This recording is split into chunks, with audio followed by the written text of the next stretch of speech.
Oi gente, tudo bem?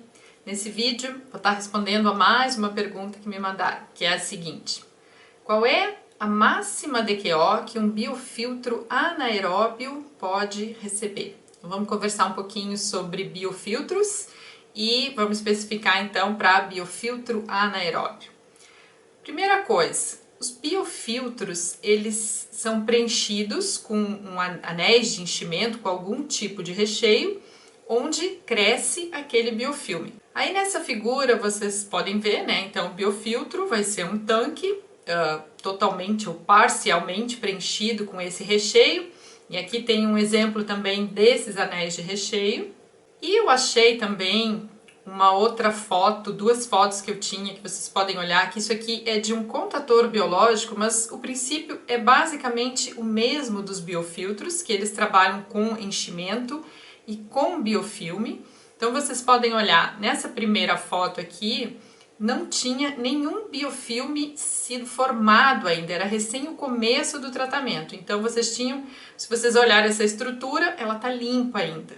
E agora, nessa segunda foto, depois, logo em seguida de um tempo de tratamento, esse biofilme se desenvolveu.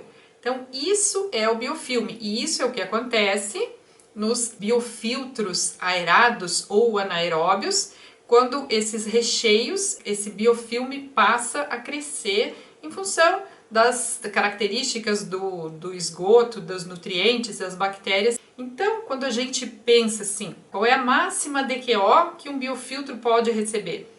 A gente não pode pensar só na DQO. A gente, quando faz um projeto, a gente pensa na carga, ou seja, é tanto a DQO como a vazão. Eu posso ter uma DQO, por exemplo, de 1000 miligramas por litro e uma vazão de 1 metro cúbico por dia. Ou eu posso ter a mesma DQO, uma vazão de 100 metros cúbicos por dia.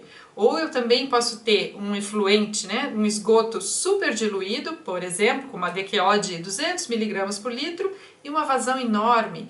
Então, a gente sempre tem que pensar na carga. Eu nunca posso pensar somente na DQO, por exemplo, ou na DBO, ou na vazão, por exemplo. Qual é a vazão que eu posso tratar? Sempre eu tenho que pensar na carga, ou seja, a carga é sempre a vazão vezes a concentração. Aí coloquei um exemplinho aqui para vocês, ó, dá uma olhada. Se eu tiver uma vazão de 1 metro cúbico por dia, por exemplo, e uma DBO ou uma DQO de 500 miligramas por litro, então tá aqui a conta, ó, como é que faz isso? Vazão vezes concentração, aí eu preciso dividir por 1000, porque é para ajustar as unidades, e nesse caso eu vou ter uma carga de 0,5 quilos por metro cúbico, então isso é uma carga. Eu vou ter de projeto, eu vou ter dados de projeto que eu sei que o máximo que um biofiltro anaeróbio pode receber. Eu posso, né, encontrar esses dados para biofiltros aerados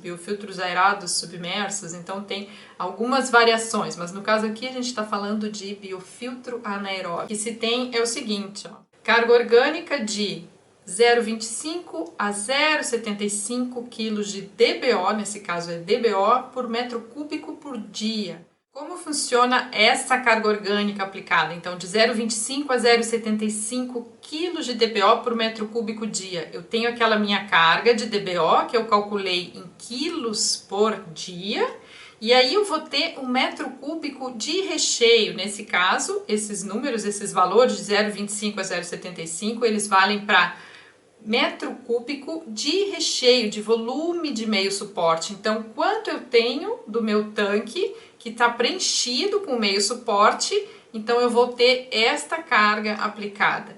Mas é mais preciso se a gente pensar na área superficial do meio suporte, porque vocês imaginem o seguinte, existem diferentes tipos de meio suporte. Quanto maior a área que o meio suporte me fornece e também o peso, né, que ele tem, porque a gente quer trabalhar com peças leves para não ter que dimensionar tanques muito pesados. Então, quanto maior a área do meu recheio, mais caro ele vai ficando, mais interessante ele é. Então, eu preciso ter uma área muito grande, com espaços vazios muito grandes também, para poder permitir que esse biofilme cresça. E nesse caso é um biofiltro anaeróbio, então eu não tenho tanto problema com aeração. O meu fornecedor ele vai ter que me dizer quantos metros quadrados eu tenho por metro cúbico de recheio.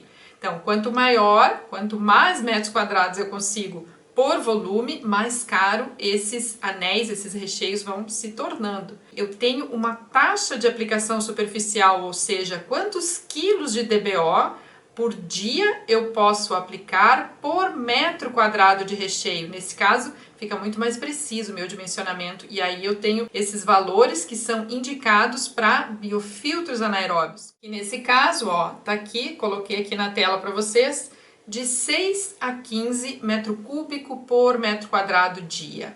E aí, isso seria, então, eu não posso pensar somente numa DQO, né? Quanto é a máxima DQO? Não sei a máxima DQO. A DQO sempre eu tenho que pensar, associar com a vazão. Então, eu vou ter esta carga em quilos por dia e aí eu vou ter o metros quadrados de recheio. Para biofiltros anaeróbios eu não tenho tanto problema com a altura, porque eu não tenho o problema da transferência de oxigênio. Então é bem mais simples. Para você que me mandou essa pergunta, confere lá qual a vazão que tem, né? Qual essa DQO, tenta transferir para DBO. No caso, vocês encontram esses valores na literatura, alguns são dados em DQO, alguns em DBO, então vocês têm que fazer essa relação. E aí calcula para essa carga, e é assim que então daí se pode determinar qual é a máxima carga que o biofiltro pode receber, e não a máxima DQO ou a máxima vazão. Qualquer dúvida, manda para o meu e-mail isabel@fundamentario.com que eu vou estar respondendo para vocês.